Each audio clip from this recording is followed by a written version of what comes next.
పవన్ కళ్యాణ్ ప్రత్యేక వీడియోను విడుదల చేశారు. ఈ వీడియోలో దేశ అభివృద్ధి, సంక్షేమం, మౌలిక సదుపాయాల విస్తరణ, అంతర్జాతీయ వేదికలపై భారత ప్రతిష్ట పెంపులో ప్రధాని మోదీ పాత్రను పవన్ కళ్యాణ్ ప్రస్తావించారు. గత 12 ఏళ్లలో దేశం వివిధ రంగాల్లో సాధించిన పురోగతిని వివరించారు.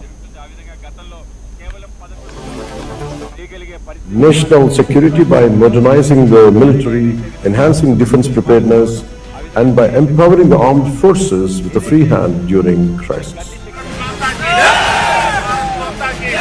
Leading decisive actions like the surgical strikes and Operation Sindoor. At home, he took historic steps like abrogating Article 370, resolving the Ram Mandir issue, ending triple talaq, and honoring ordinary citizens through Padma Awards in truest spirit of democracy.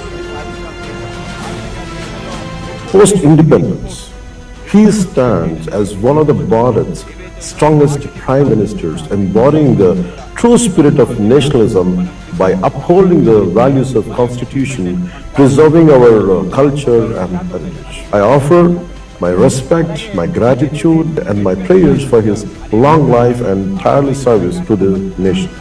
Jai. He strengthened our అలాగే కేంద్ర ప్రభుత్వం చేపట్టిన పలు ప్రజా సంక్షేమ పథకాలు, సంస్కరణలను గుర్తు చేస్తూ ప్రధాని మోదీ నాయకత్వాన్ని కొనియాడారు. దేశాన్ని అభివృద్ధి పథంలో ముందుకు తీసుకువెళ్లడంలో మోదీ కృషి కీలకమని పేర్కొన్నారు. మోదీ పాలనకు 12 ఏళ్లు పూర్తయిన సందర్భంగా విడుదలైన ఈ వీడియో ప్రస్తుతం సామాజిక మాధ్యమాల్లో విస్తృతంగా చర్చనీయాంశంగా మారింది.